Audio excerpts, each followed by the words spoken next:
السلام عليكم صحابتي الغالي وحرن janaalkeena Amisha Kitchen soo dhawaada maasha Allah idin sheer gareynaya hadartaan cabitaan oo ugu talagalay ramadaanta maalmo kooban ka dhiman insha Allah nabadi caafimaad Ilaahay nagu gaarsiiyo waa kana cabitaankeeni wuxuu ka kooban yahay hal xabo liin bombeel arkisiin iyo hal xabo oo liin dhanaan soo finjilo arkosiin qolofta dhan waa soo bixinta iyadoo kariday sidoo kale sokor iyo baraf sidoo kale waxaan isticmaalayaa 7 up half maasha Allah ana inta isku shiiday ku dhadhan dhameystirna helaysa insha Allah hada idin cajabin doona soo tijaabiya idinkana barafkii sokortii isku soo daray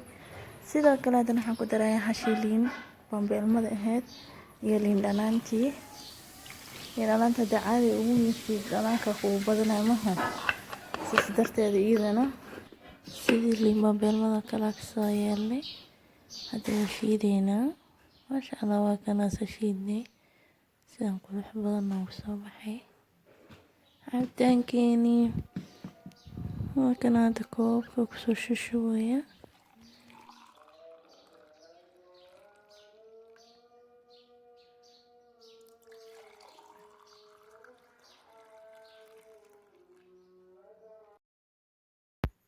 hadana koob waxaa ku soo ridridoya gabalo yar oo liintii bombeelmada maasha Allah quruxdiisa arkaysiin cabitaan aad u fudud oo wax badan ka qaadanaynin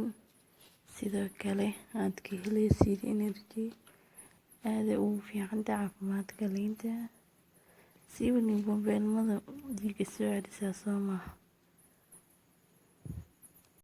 haddii aad ka heshay like comment share hilmaamin inaad subscribe dhahdo channelka buttonka aad taabato si uu kugu soo dhaco clipkeena mar walba aan hore ka soo gelino insha Allah waa ku mahadsantihiin daawashadiina Ramadan Kareem